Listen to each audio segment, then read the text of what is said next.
Genet, c'est sûr que Delage tenterait le drop. Et c'est l'introduction de Liop qui risque de tout déterminer. Mais elle est très importante, hors-jeu Viterrois. Ah oui, mais vous avez vu la troisième ligne Viterrois, comment elle a récupéré cette balle. Et les Agenais reculent maintenant sous la pression de Béziers. Un avant Viterrois. L'arbitre a laissé jouer l'avantage, mais il a maintenant sifflé l'avant Viterrois. Regardez, c'est là qu'il continue de jouer alors que M. Hichet a sifflé.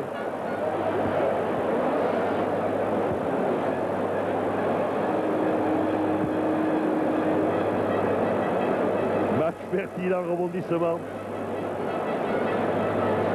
Où la domination d'une équipe sur l'autre n'est jamais totale et où la décision ne se fait pas.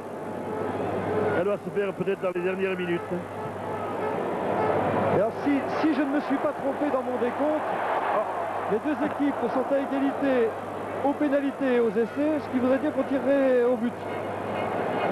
Alors, vous vous rendez compte, quelle finale!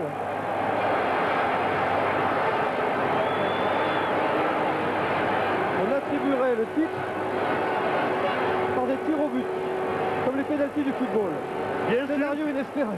Je trouve que c'est dommage, Pierre, mais on ne peut pas jouer quand même plus longtemps. Les deux équipes sont fatiguées, les efforts produits ont été très intenses et il faudra bien les départager. Dernière minute de jeu, Lucien Mias. 21-21. Voilà, j'ai un Béziers, c'est de la pourrir, mais elle sort pour Agen. Delage. Motte. Oh, il prend un tampon, Motte. Et c'est peut-être laissé en contre de la dernière minute. Si Favre on peut récupérer, non. Oh, quel sauvetage encore. Oh, quel sauvetage de Delbray. Et magnifique dégagement. Regardez ça. Sévèrement contré, Motte, départ au pied des Viterrois. Jeguier et Fabre. Il n'arrive pas à contrôler la balle et c'est une récupération à Genèse et Delbray qui dégage en tout sur la ligne médiane.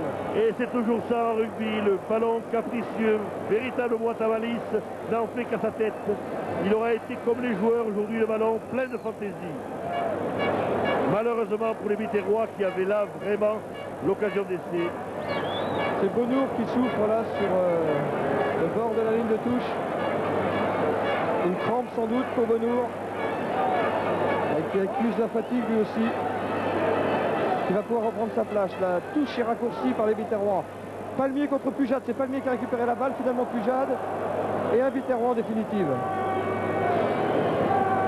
Vachier pour Escande. Martin en relais. Escande pour Lacan. Attaque déployée des trois quarts qui laisse tomber la balle en route. Mêlée. C'est fini à mon chronomètre. À mon chronomètre, c'est terminé. Tandis que s'échauffe sur le bord de la touche un joueur à Genet qu'on n'autorise pas à rentrer. C'est finalement Lavigne. Lavigne va sortir, remplacé par Montlore. Lavigne est victime d'un claquage à la cuisse. Montlore qui est d'habitude un demi d'ouverture et qui va donc prendre la place de Lavigne en trois quarts aile gauche de l'équipe d'Agen. À mon chronomètre maintenant, le temps est terminé. Liès aussi qui s'apprête à rentrer côté Viterrois. On injecte dans chaque équipe du 109. C'est vrai qu'on en a bien besoin. Une des dernières attaques, Pierre. Liop pour Delage. Bonour à la réception. Un coup de pied à suivre. Motte.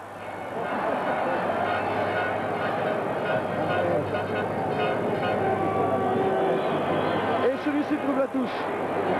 Liès maintenant qui s'apprête à faire son entrée. Monsieur Hichet siffle la fin du match. Alors, égalité parfaite au score entre les deux équipes après prolongation.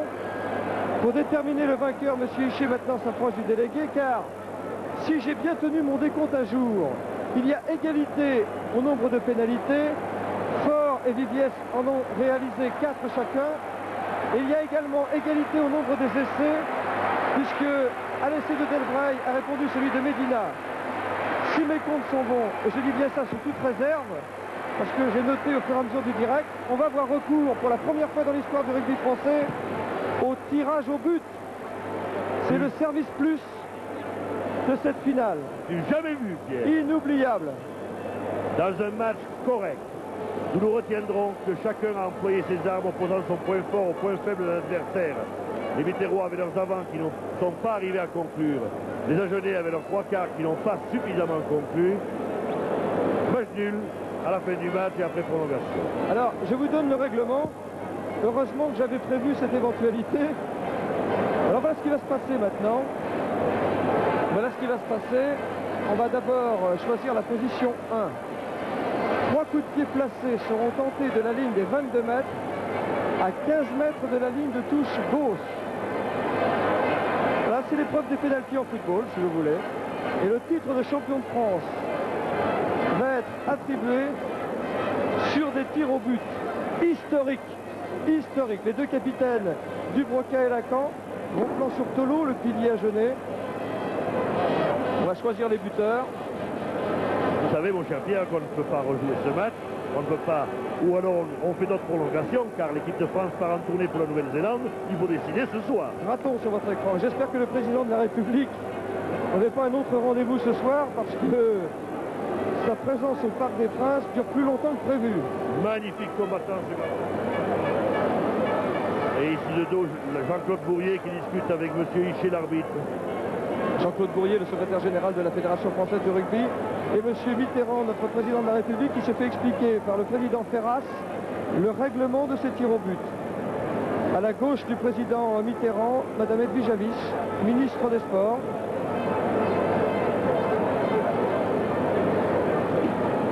Et derrière, avec le crâne dégarni, Nelson Payou, le président du Comité national olympique et sportif français. Les pieds à qui?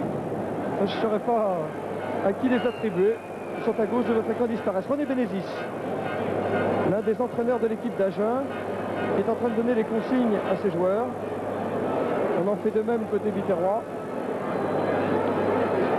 Vous êtes fort érudit dans le règlement, Pierre, car je n'avais pas envisagé cette éventualité cet après-midi. Lorsque je disais que je souhaitais match nul avec prolongation, Pierre, je n'avais pas souhaité quand même que les prolongations durent éternellement. Mais j'avais prévu tout.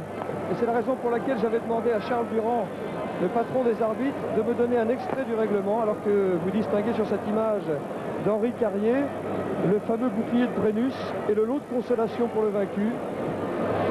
Un vaincu qui le sera sur des coups de pied dans une finale qui entre dans l'histoire du rugby français.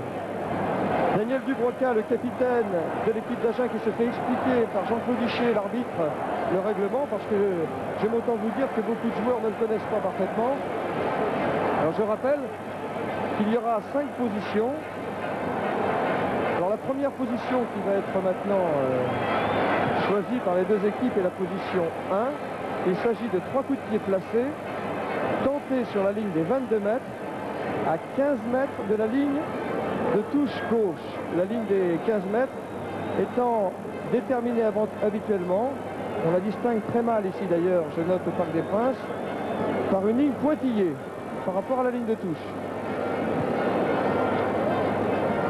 On peut dire, Pierre, que quand même, le jeu pratiqué par les uns et les autres a été relativement stérile, n'a pas pu faire la décision, et on n'a pas eu, comme dans des rencontres de rugby habituelles, où un pack domine l'autre, cette fin de partie où un pack cède et l'autre prend nettement le dessus. C'est ce qui nous a mené aux prolongations. On peut donc dire là que l'analyse qu'on avait faite en disant que le pack de Béziers était supérieur au pack d'Agen n'est pas vraiment formelle. Le pack d'Agen en fin de partie, exactement comme la semaine dernière, Mott contre Nice, en fin de partie a été beaucoup plus près que le pack de Béziers. Je crois que dans le déroulement de ce match, l'analyse des matchs précédents au magnétoscope par les entraîneurs a été très importante. Ça leur a permis de parer aux forces de l'adversaire. Monsieur Hichet encore en discussion avec le délégué, avec Charles Durand d'ailleurs, le patron des arbitres, qui s'approche maintenant de Daniel Dubroca, le capitaine d'Agen, et qui discute justement de ce point du règlement que les joueurs ne connaissent pas très bien, puisque je vous le rappelle, c'est une nouveauté maintenant du championnat. Alors que cette prolongation avec les tirs au but a déjà eu lieu dans certaines circonstances.